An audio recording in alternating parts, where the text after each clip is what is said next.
أورفلي المعراوي الكاتب والمحلل السياسي. أولا يعني نعتذر منكم دكتور باسل يعني هذا الخلل الفني الخلل الفني لسوء الاتصال، ولكن الآن ربما أنت تسمعني جيدا، فأهلا بكم عبر أثير إذاعة الثورة. أهلين، تحياتي، صباح الخير للجميع. صباح الورد، يا مرحبا بكم، صباح الانتصار، صباح المحبة، صباح العاصمة، صباح الياسمين من العاصمة، فأهلا وسهلا بكم. بالبداية سيد باسل، لو نتحدث عن عبور الجيش لشرق الفرات، ما هي قراءتكم وكيف سيتم هذا العبور؟ نعم، صباح الخير، تحياتي للجميع. أنا باعتقادي أنه يعني هاي المرحلة تأخرت كثير، وأهلنا شرق الفرات انتظروا علينا أكثر من سنة بعد التحرير، وهذا الحل الطبيعي. اتفاق 10 آذار اللي ما تم بعملية سياسية عم يتم الآن بالتفاوض بالنار، التفاوض بالإرغام. يعني اتفاق 10 آذار هو اتفاق لبسط سيطرة الدولة على كامل الأراضي السورية، وما رضي تنظيم قسد انه يتم هالموضوع بالوسائل السلمية. اضطر الجيش العربي السوري ليستعمل القوة. وحتى شرق الفرات هي كانت العملية عملية انتفاضة شعبية قام فيها أهل المنطقة وأهل العشائر والسكان المدنيين. ما كان في تدخل مباشر للجيش إلا لاستلام المناطق اللي حرروها أهل المنطقة. كانت انتفاضة شعبية على تنظيم قسد بكل معنى الكلمة. نعم، يعني سيد باسل، ليس هذا ما قصته، إنما سؤالي كيف سيكون عبور الجيش العربي السوري لشرق الفرات؟ نعم، بالنسبة للعبور، العبور كثير سهل، والاتفاق وقف إطلاق النار هو تم في عموم المنطقة كلها بكل خطوط الاشتباك، ولازم يتم العبور بشكل آمن. والجيش راح يستهدف مصادر النيران، راح يرد على مصادر النيران اللي عم تخرق وقف إطلاق النار. هذا الشيء راح نشوفه اليوم، وراح الجيش وقوى الأمن راح يستلموا المؤسسات الرسمية، راح يستلموا البلد، راح يستلموا المؤسسات الحكومية، ويعيدوا فرض الأمن والاستقرار. بالتأكيد أول شيء الجيش راح يقوم بعمليات تمشيط. بعد ما يخلص عمليات التمشيط تكون المدن جاهزة، راح تجي قوى الأمن، قوى وزارة الداخلية تستلم المناطق ويتم تأمينها. نعم، برأيكم هل سيكون هذا الانتقال إلى شرق الفرات سيكون آمنا، وهل ستلتزم يعني قوات سوريا الديمقراطية بالاتفاق المبرم في دمشق البارحة؟ أنا بعتقد قوات قسد ما راح تلتزم بالاتفاق، والمجموعات البي كي كي ما راح يسلموا بالهزيمة القياسية والتاريخية اللي حصلت. راح يصير مناوشات بالتأكيد، وراح يقنعون الجيش ويرد عليهم، يرد على مصادر إطلاق النيران بأقصى قوة. ما راح يلتزم البي كي كي، وراح يعدل، راح يكون انتشاره ما هو هالانتشار الآمن السلس، لأن الموضوع تم بإرغام، ما تم بالتراضي أبدا. وتنظيم البي كي كي ما راح يسلم بهالهزيمة هاي بكل سهولة. البعض يحلل يعني ويقول أن هذا التنظيم مقسوم إلى قسمين: قسم يوافق على التهدئة والسير قدما باتجاه السلام مع الحكومة السورية، والبعض يقول أيضا أن ثمة تيار وحزب آخر لا يروق له هذا الهدوء ولا يروق له هذا الاتفاق. فما قراءتكم لما بين هذين التيارين؟ نعم، السيد الرئيس قال في الفترة الأخيرة أنه تنظيم قسد ما له رأس. يعني هالتنظيم هذا اللي نحن عم نتفاوض معه ما له رأس واضح، ما له قيادة واضحة. دائما عم يصدروا مظلوم عبدي للمشهد، لكن ما بإيده أي قرار. بالتأكيد في صراع أجنحة كان من زمان موجود جوا التنظيم، وهلا بعد الهزائم المتوالية اللي بديت بالشيخ مقصود في صار خلافات أكثر. في يعني فينا نقول في صقور وحمائم. في تيار الكرد السوريين عم يأيد الاندماج مع الدولة، لكن التيار القنديلي، تيار حزب البكيكي الإرهابي، هو هذا اللي رافض لا اندماج، لأن هذا لا يحمل أي أجندة وطنية، أي أجندة سورية، أي أفق لعملية سياسية بتكون عم تجي ضمن حدود الجمهورية العربية السورية. ولم يلقي بالا للمرسوم التاريخي رقم 13 اللي أصدره السيد الرئيس صحيح. في إعطاء كامل الحقوق للمكون الكردي العزيز على قلبنا كلياتنا. نعم. يعني بالمقابل ثمة تيار آخر يوافق ويبارك هذا الاتفاق، فمن هم؟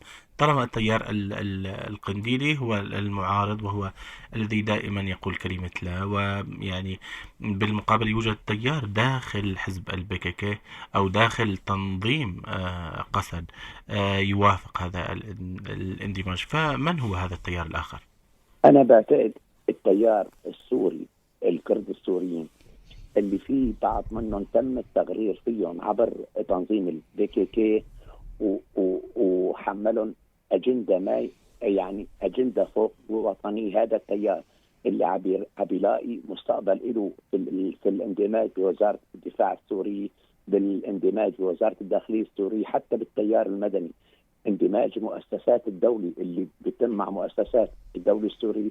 هذا التيار بعد الفقاعة الصابون اللي كانت قسد، فقاعة الصابون الإيديولوجية والعسكرية نعم. والوهم اللي كان خاطف فيه بعض المكون الكردي. في ناس بالتأكيد صحيوا وشافوا إنه الحل الوحيد لهم هو الاندماج مع الدولة السورية، وفي فرص عمل وفي فرص ليعيشوا آمنين في بيوتهم ويساهموا ببناء هالبلد، خصوصا بأخوتهم العرب والسريان وباقي المكونات. نعم. في تيار قوي بين الكرد السوريين هو اللي عم يشجع فكرة الاندماج مع الدولة السورية، واللي نحن عم نراهن عليه.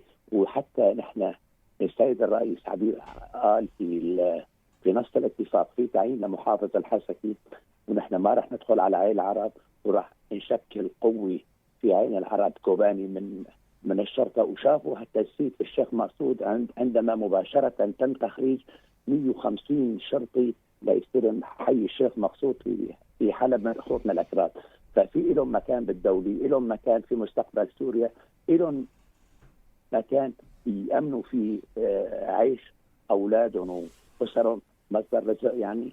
وما في داعي يلجوا ورا سراب روج آباء، ورا سراب أجندة قنديل اللي هي لا تمت إلى الوطنية السورية بالسلاح. نعم. يعني الكثير يعني من هذه المصطلحات روج آفا روج آفا يعني نسمعها كثيرا كثيرا، لكن ربما لا يوجد توضيح حقيقي. البعض يعلق يعني ما المقصود بروج آفا بالتحديد بنظرة حزب أو يعني بنظرة قوات سوريا الديمقراطية؟ ما المقصود؟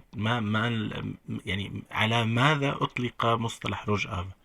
نعم، أطلق مصطلح روج آفا على معظم الشمال السوري، معظم الشمال السوري اللي بيسموه غربي كردستان. نعم. لأن ما بيقولوا مثلا يعني إنه مثلا شرق سوريا، بيقولوا هذا غربي كردستان، غربي كردستان بالخرائط الحي الصفراء اللي كانت حتى تمتد من الأناضول جنوب شرق تركيا إلى كردستان العراق مرورا لسوريا وصولا إلى البحر الأبيض المتوسط. هذا الإقليم اللي يوصل الأناضول بالبحر الأبيض المتوسط عبر اقتطاع كل الشمال السوري والعراقي.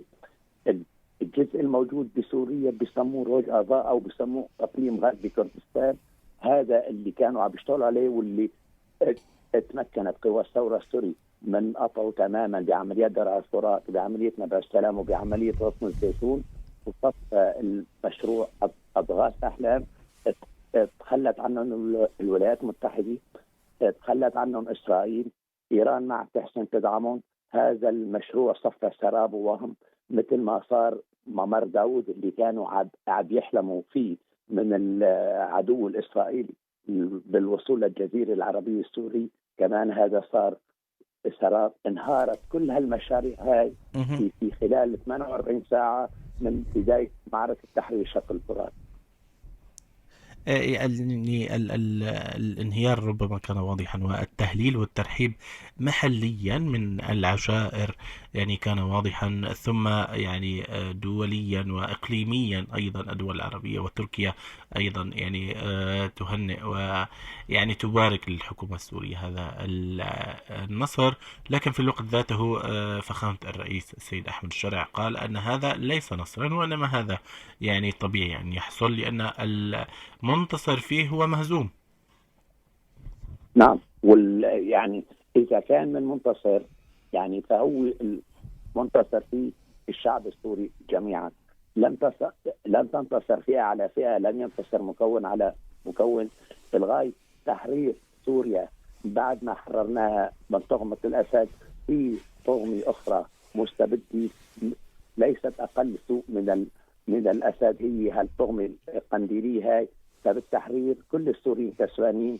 رجع الشعب شمال شرق سوريا، هاي بمنطقة الجزيرة العربية السوري، رجع لحضن الدولة السورية.